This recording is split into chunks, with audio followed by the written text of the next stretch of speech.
বাংলাদেশ শিল্পকলা একাডেমির studio theatre হলে মঞ্চস্থ হয়েছে বিবেকানন্দ থিয়েটারে 25তম প্রযোজনা ভাসানে উজান। নাটকটির উদ্বোধনী মঞ্চায়ন দেখতে শিল্পকলায় যেমন এসেছিলেন রাজধানীর নাটকপ্রেমীরা, তেমনই এসেছিলেন গুণী নাট্যজনেরাও। দাউদ ফস্কির ছোট গল্প দ্য জেন্টল স্পিরিট অবলম্বনে নির্মিত এই নাটকে একক অভিনয় করেন নাট্যশিল্পী মোহাম্মদ এরশাদ হাসান। শুভাশিস দত্ত তন্ময়ের নির্দেশনায় ভাসানে উজান মঞ্চনাটকটি রচনা করেছেন অপূর্ব কুমার কুণ্ডু।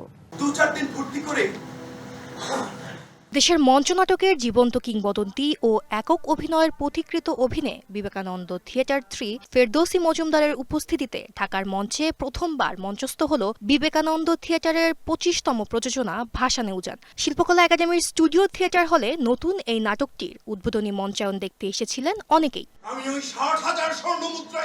মঞ্চে নাট্যশিল্পী মোহাম্মদ এরশাদ হাসান তুলে ধরেছেন এক নাটকের মানুষের বহুমাত্রিক জীবন। গল্পে যিনি প্রেমিক, ব্যবসায়ী, ন্যায়পরায়ণ এবং নিয়তির আঘাতে ক্রমাগত ভেঙে পড়া এক মানুষ।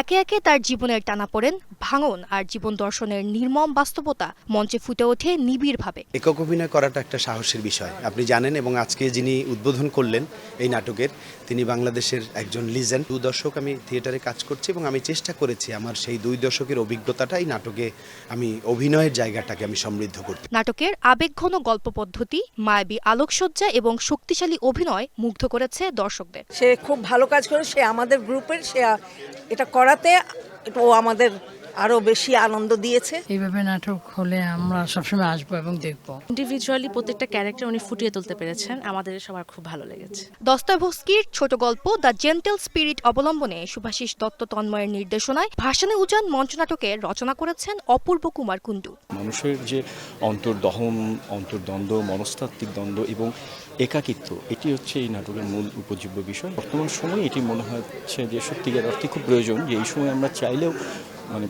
পারিপার্শ্বিকতার কারণে ভালো থাকতে পারি না। একজন মানুষ সত্যিকারে ভালো হয়ে শেষ পর্যন্ত কি ভালো থাকতে পারে? এই অমীমাংসিত উত্তরের খোঁজেই মঞ্চনাটক ভাসানে উজানের সমাপ্তি ঘটে।